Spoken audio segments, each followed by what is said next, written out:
Well, I'm down here at one of my most favorite places on earth, San Diego, North County, where we have our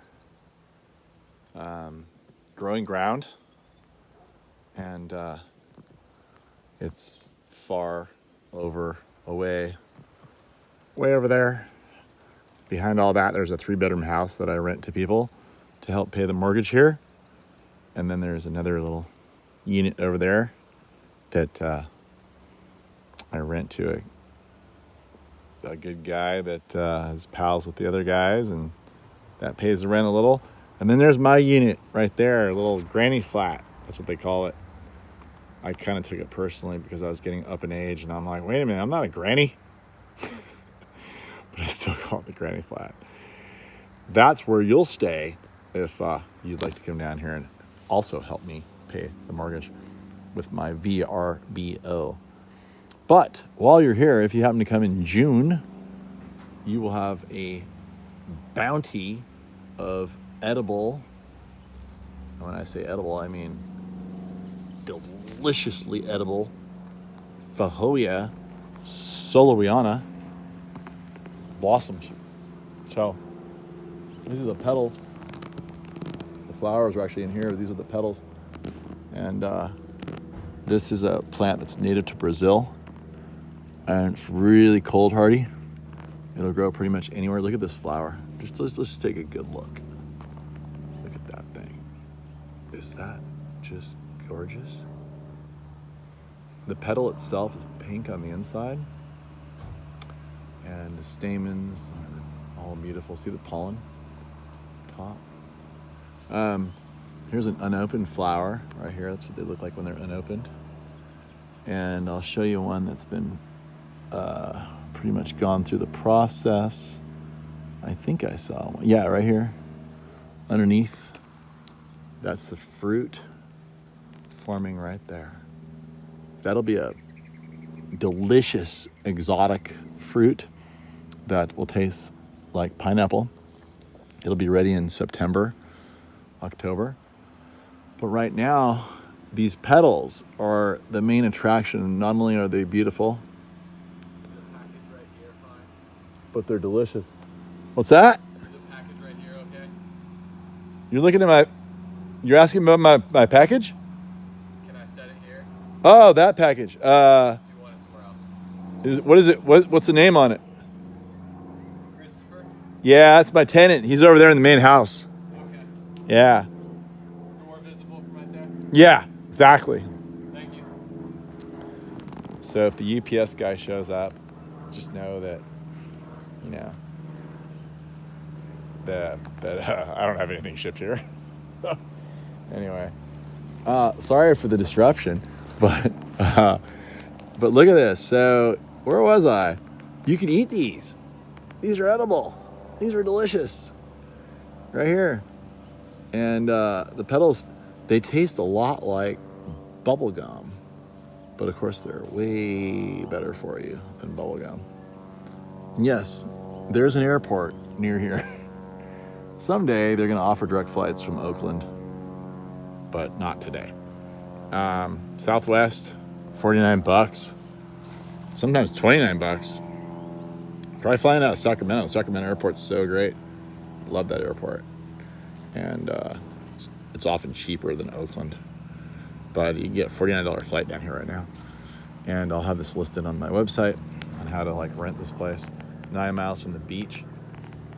It's about 20 minutes. You can borrow my my cheap Costco surfboards. I won't let you eat I won't let you surf the really good boards, but you can certainly surf the Costco boards. Here it is. And you get a whole mouthful right there. The more you get, the better it tastes. Make sure you don't get any leaves with that. It's delicious. But you can use this in salads. You can take all these petals off and impress all your friends. The wonderful thing is that you can take the petals off in such a way, very delicately, and still leave the fruiting body of the flower. And that would be this part underneath. right in there. Right, can I point right there? That's the fruiting body. So as long as you maintain that and you just take the petals off, you want to actually disrupt the fruiting nature of this plant. So to know the plant's really beautiful, it has kind of an olive green top and it has a silver green bottom to it. It's extremely drought tolerant. It's hardy to probably 20 degrees. It's one of these tropical plants that is strangely cold hardy, and there's not a lot of them, but this is one. It makes a wonderful hedge. Let's stand back and take a look right here. Oh, and it's actually a small tree at this point.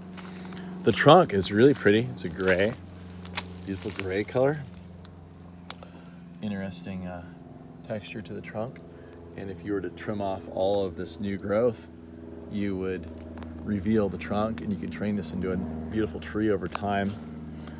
We're getting an amazing amount of flowering and fruiting this year on this tree. And you can also coppice this plant. You know what coppicing is? Coppicing is when you cut a plant to the ground. Some plants have the ability to resprout.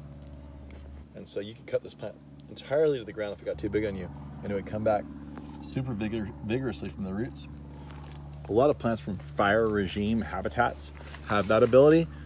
I'm not sure if this is a plant that developed that ability from that sort of environment, but something like a madrone or like a manzanita, a lot of those plants will toy on California native plants that live in these habitats that habitually burn, that we now build our houses within, and we wonder why they burn.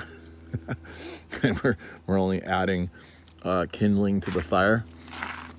Actually, we're adding more like gasoline to the natural fire, making it burn hotter because our houses, all of the cans of gasoline we store in our garage, when there's a fire, it just absolutely explodes now. Wow. Yeah, not to get off track, but watch this. This is going to be a good one.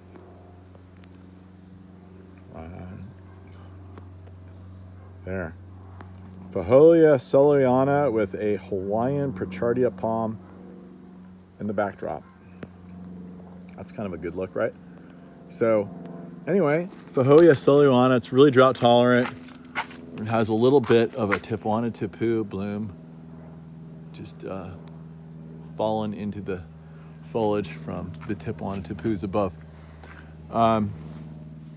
Native to Brazil, and edible fruit, edible flower petals, gorgeous plant, really difficult to kill. If you're really bad at growing plants, you should try to grow this one.